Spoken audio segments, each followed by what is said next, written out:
ЛГБТ тағысын тағы 12 адам отырып жазды деген ақпарат бар. жат идеологиялық элементтерге мүлде тосқауыл қоятынын тайға таңба басқандай жазып отыр. Қазақтың тарихына қатысты шешімдерді қазақтың өзінің қабылдауы. Ескі конституцияны аңсау және оған қайтып ораламыз. Әр заманда сол заманның адамдары өздеріне керек заңды өздері жасау керек дейді.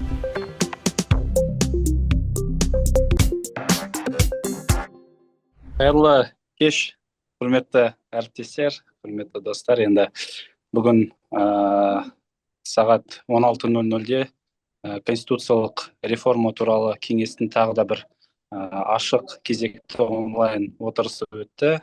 Енді біршама мәселелер тағы да қозғалды. Жалпы конституцияның жобасы ұсынылғалы бері әлі де конституциялық реформа туралы ұсыныстар жаңа.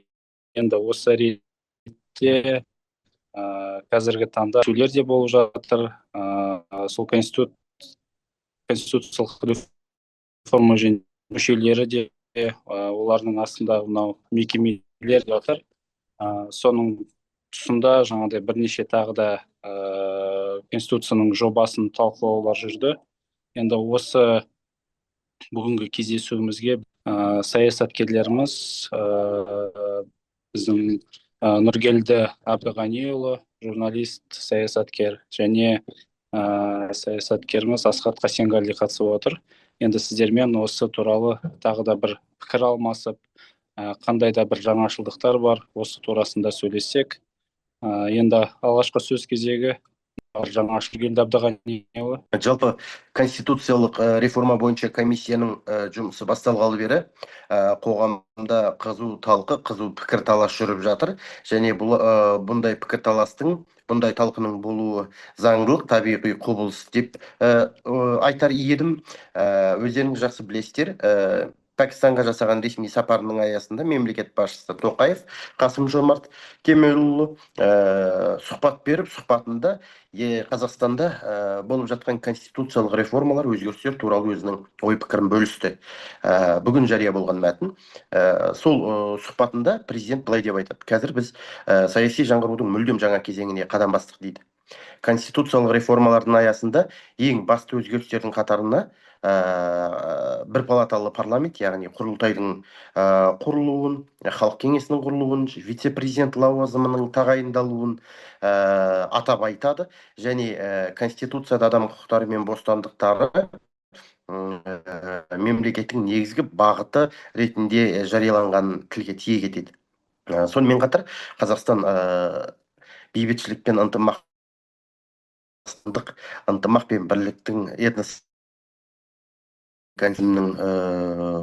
құндылықтары мен үлгілерін конституцияда мемлекетіміздің мызғымас тұғыры болып қала беретіндігін атап айтты. Осы ретте мынандай сөз талқы жасағанды жөн көрді. Мемлекет басшысы конституциялық реформаны әзірлеу және оны іске асыру үдерісі қоғамда ашық талқылануы тиістігін қадап тұрып айтты. Осыған байланысты соңғы уақыттар әлеуметтік желілерде, бұқаралық ақпарат құралдарында, кез келген ашық платформада қазақ қоғамында бұл реформаға қатысты пікір талас өте қарқынды, өте белсенді жүруде.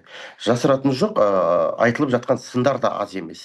Соның ішінде жалпылама сындар да бар, конструктивті сындар да бар.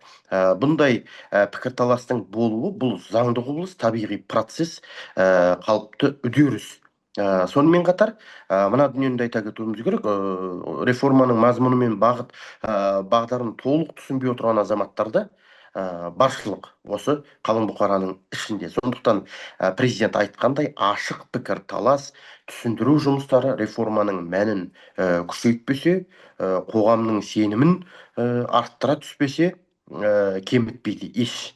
Себебі конституция дегеніміз бұл мемлекеттік бір идеологиялық декларация ғана емес, декларациялық құжат қана емес, бұл билік пен азаматтардың арасындағы келісім шарт. Бұл билік пен азаматтардың, билік пен қоғамның арасын байланыстыратын негізгі құжаттың бірі.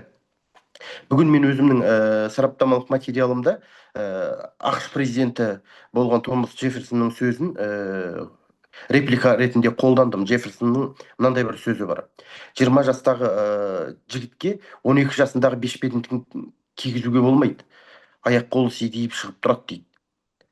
Сол секілді әр заманда сол заманның адамдары өздеріне керек заңды өздері жасау керек дейді. Сондықтан да конституцияның өзгеріп тұруы, жаңартылып тұруы бұл қалыпты құбылыс. Қазір қоғамда түрлі пікірлер айтылуда.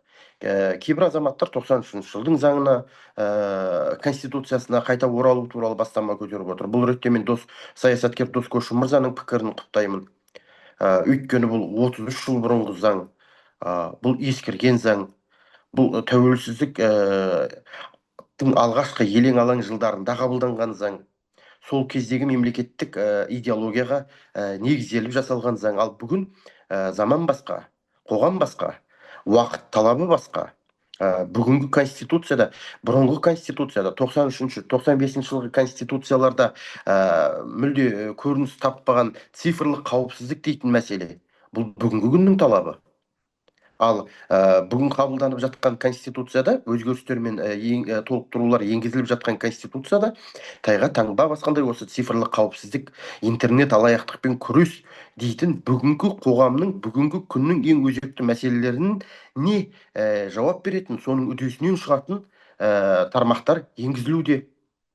Бүгінгі талқыланып жатқан конституцияда отбасы құндылығы туралы нақты бап тайға таңба басқандай жазылуда.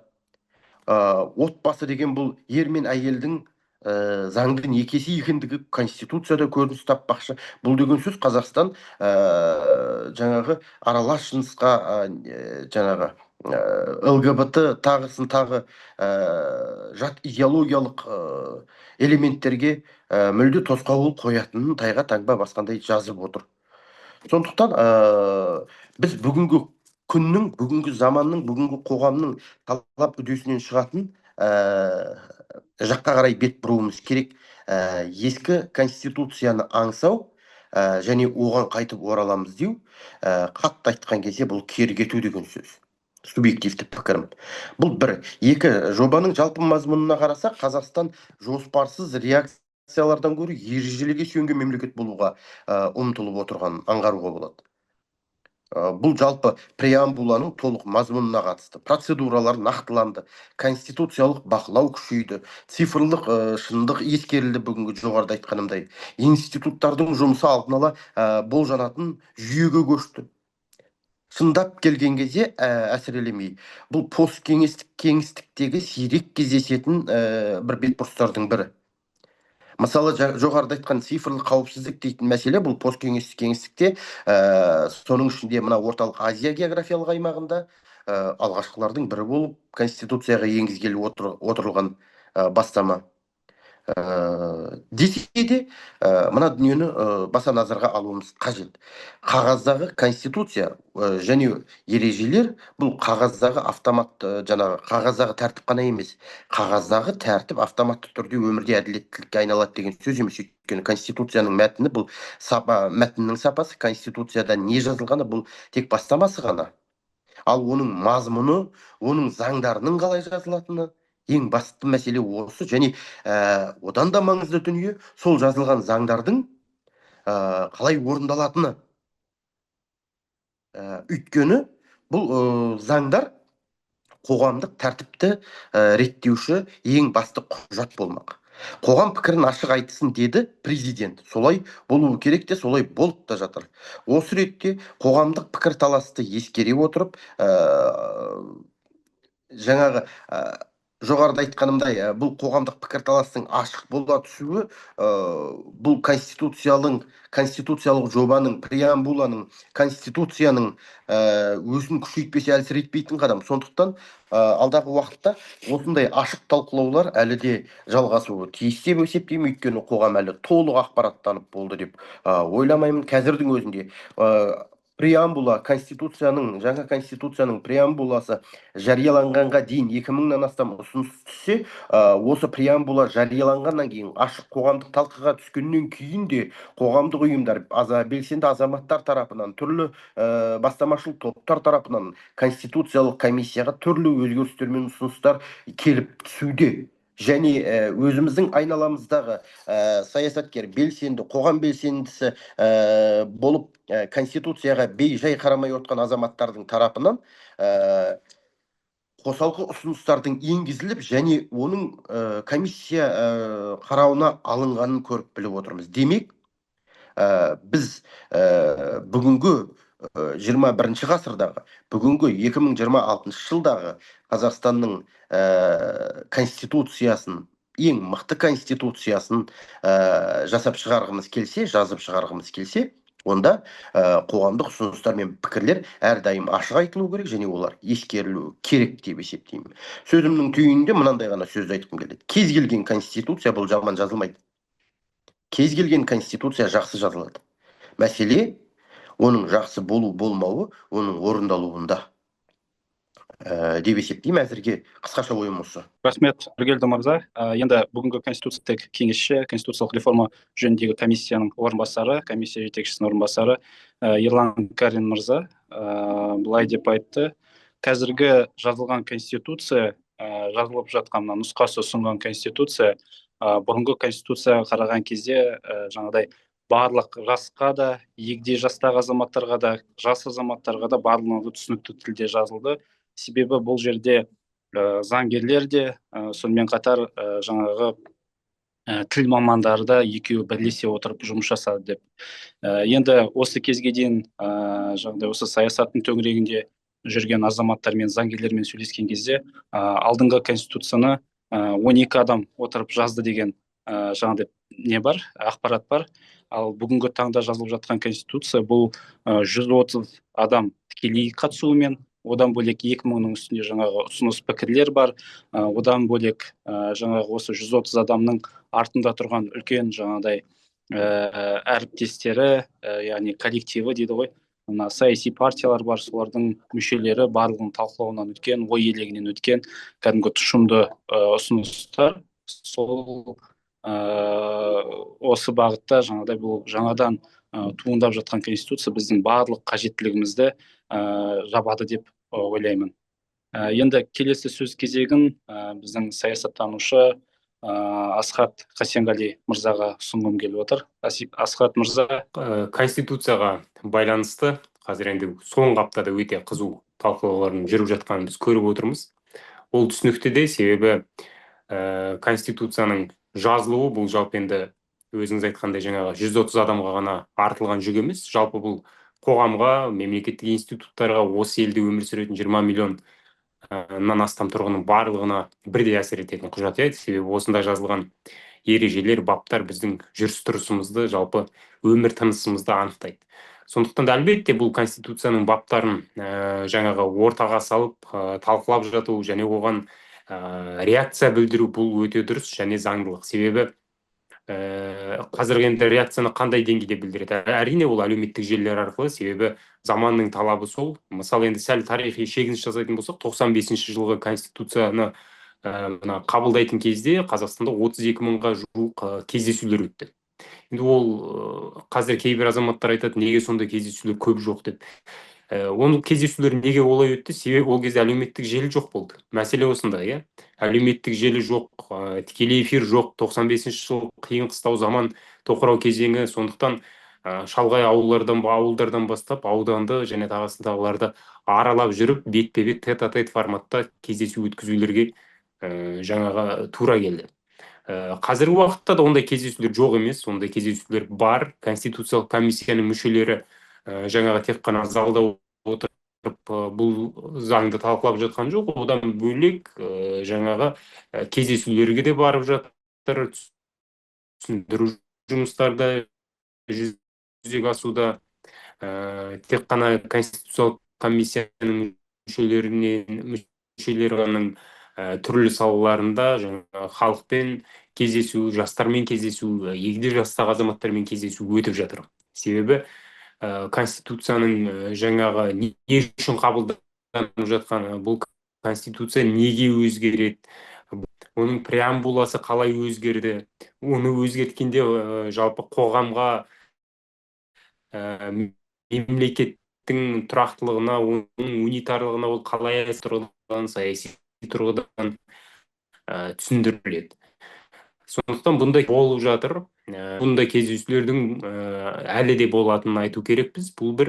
Екіншіден, бұндай жаңа қызу талқы форматта жүріп жатқандығы бұл ашықтықтың бар екенін білдіреді. Себебі жаңағы жабылып алып, ешкімді естімейміз, ешкімді көрмейміз деген сияқты сыңай танытатын болсақ, ендеше бұл конституция жаңағы бір ғана топтың мен жазылған болады. Ал қазір уақытта енді қоғамнан түсіп жатыр, өтініш арқылы түсіп жатыр. Сол өзімнің пікірімді білдіріп, өтінішімді білдіріп, преамбуласына қатысты бір конституцияның ішіндегі бірнеше бапқа қатысты өзімнің ұсыныстарымды жіберген болады. Жаңағы келісіп пішкен тон келте болмас деген. Бұның барлығы сол бір конституция деген үлкен құжатты қоғам болып, билік болып, мемлекет болып, қоғам белсенділері болып, халық болып, осы үлкен бір құжатты пісіру, жаңағы соған қатысты өзінің ұсыныстарын айту.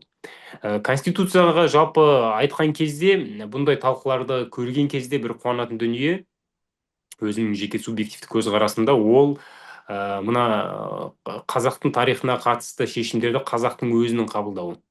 Неге бұл маңызды? Себебі мына Қасым ханның дәуірінен кейін, Есім ханның дәуірінен кейін, Тәуке ханның жаңа жеті жарғысынан кейін, жалпы енді тарихи хронологияға назар аударатын болсақ, осы үш конституциядан кейін, дала конституциясы қазақтардың өмір сүру ережесін анықтаған.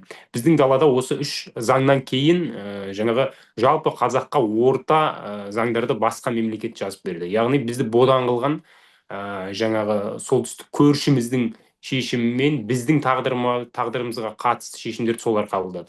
Сібір қазақтары бойынша жарғы бар, одан кейін 1867 жылғы уақытша ереже бар, одан кейінгі патшалық дәуір кезеңіндегі жаңа қазақтардың көшіп қонуына байланысты, олардың би сайлауы, жаңағы сұлтан сайлауына байланысты, болыс сайлауына байланысты шешімдердің барлығын қабылдаған Мәскеу еді.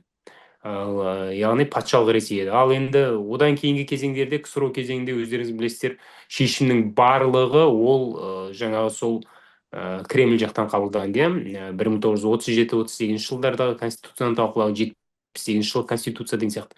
Ал 91 жыл тәуелсіздік қалпына келгеннен кейін өзіміздің жүріс-тұрысымызға қатысты, жалпы мемлекетіміздің сыртқы ішкі саясатын анықтауға қатысты негізгі ережені, заңды біз өзіміз қарай бастадық, және бұған қуану керек. Жаңа 93 жылғы конституция болсын, 95 жылғы болсын, одан кейінгі өзгерген конституциялық реформалар бар, қазіргі кезеңде жүріп жатқан конституциялық реформалар бар. Бұның барлығына сол қазақ қоғамы өзі жаңа қызу пікір білдіріп, талқы тақырып ретінде ортаға салып, жаңағы барлығын өзі шешім қабылдай алатын деңгейге жетті. Қуанарлығы осы.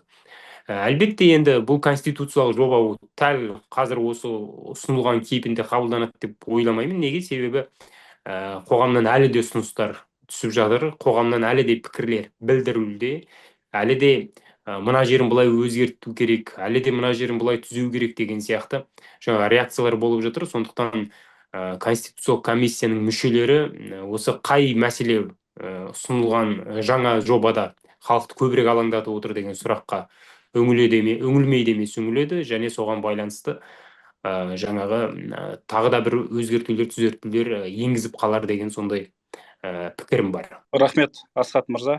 Енді жаңа баяндап өткенімізде конституциялық реформаның аясында жаңа басында да атап өттік, көптеген алып қашпа әңгімелер де бар, нақты тексерілмеген ақпараттар да бар.